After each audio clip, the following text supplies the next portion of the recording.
Y por fin llegó la tan esperada Megalópolis, el testamento vital de un octogenario que hace décadas reformuló el cine estadounidense elevándolo a unos baremos de calidad narrativa y exigencias argumentales solo vistos en la edad de oro del gran Hollywood. El estadounidense hace caso omiso de la ingente cantidad de críticos que han puesto a caer de un burro su film, incluso aquellos que han visto la película los menos y los que se dejan arrastrar por el postureo y las modas de quita y pon los más. Una farándula de pan y circo que recibe su merecido escarnio en el largometraje, pero no solo esta subespecie de homínidos. En Megalópolis, Coppola anuncia y denuncia, aunque no de la manera más cinematográfica posible, algo que por otra parte no se oculta en sus últimas películas. Y es que de Coppola se habla y se seguirá hablando por décadas en términos de elogio merecido, pero sobre todo por su primera etapa profesional, aquella marcada por una incontenible fuerza transformadora del cine, no solo como negocio, sino también como arte. De aquella generación que cambió Hollywood, el autor de Apocalipsis Now se erige como el faro que alumbró el camino del resto de cineastas de su quinta. Es cierto que antes se allanó esa senda con los Penn, Fuller, Peckinpah, pero el liderazgo arrollador de Coppola posibilitó la consolidación directa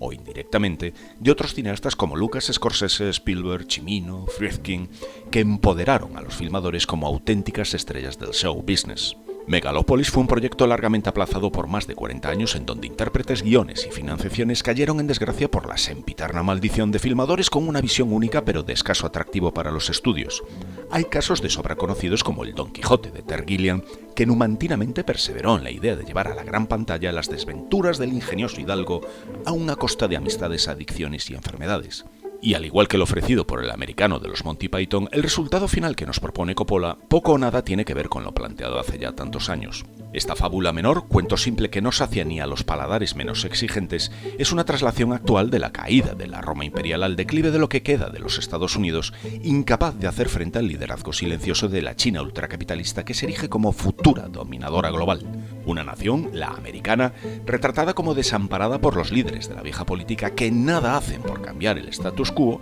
y que son los auténticos responsables de permitir que magnates sin escrúpulos ni ética ni moral, pero con una avaricia ilimitada que les lleva a conseguir, incluso si su propia nación salta por los aires, cuotas de poder para las que no están preparados, ni tampoco sus peligrosamente descerebrados herederos. Pero también hay lugar para esos falsos mesías endiosados y con diagnósticos de desequilibrios mentales que juegan a ser polifacéticos renacentistas gracias al esfuerzo, talento y dinero de otros, la mayoría de las veces de los propios estados benefactores, y que como el protagonista César Catalina, bien podría llamarse Elon y apellidarse Musk. Y Coppola, que financió con sus viñedos los 120 millones presupuestados de la broma, enmascara a modo de cuento bien intencionado todo ello, pero poco tiene que ver con lo que uno espera encontrar en una sala de cine. Y eso no necesariamente puede ser malo, pero en esta ocasión las decenas de horas de metraje filmado colapsan en un montaje que ni se preocupa por contar una historia hilvanada en sus secuencias, con tropiezos groseros en su narrativa y con una despreocupación por mostrar un mínimo intento de atrapar a la audiencia en una trama ni creciente ni envolvente. Una lástima porque Coppola es consciente de lo que ha perpetrado. Me pregunto qué puede pasar por la cabeza de un cineasta de semejante envergadura cuando comprueba que ni en la sala de montaje puede salvar su trabajo. Un desbarajuste formal en donde los actores acusan con la mirada el no saber hacia dónde navega el barco. Y es que hay una pléyade de rostros conocidos, algunos mejor parados que la mayoría, pero el sinsentido de sus motivaciones y sobre todo la resolución de las mismas produce situaciones de incomodidad en las posaderas de los asistentes al cine.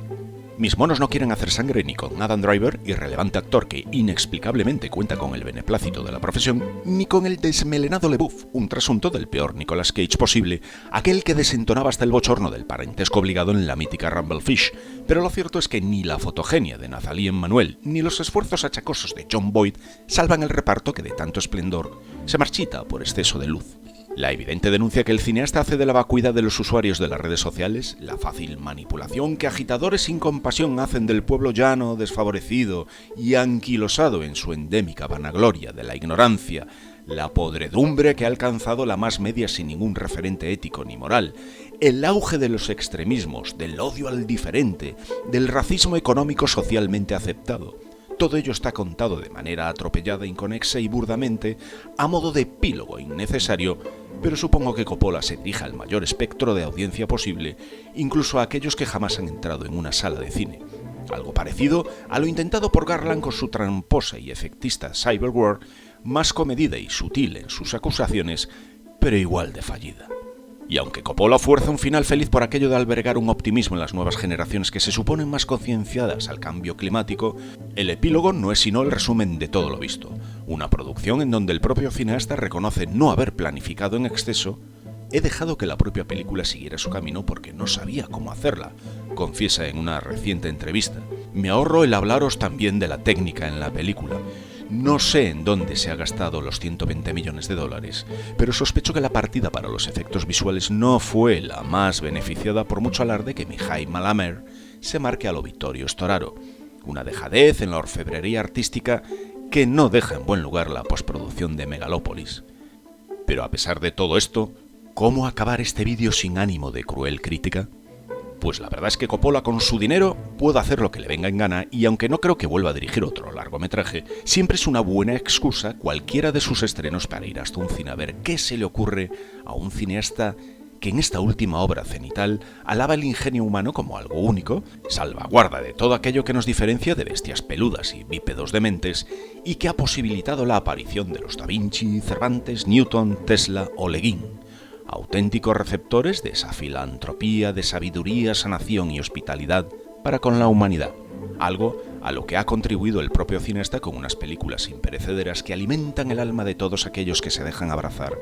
por la magia de lo que se cuenta al amparo de la cómplice oscuridad de salas cinematográficas.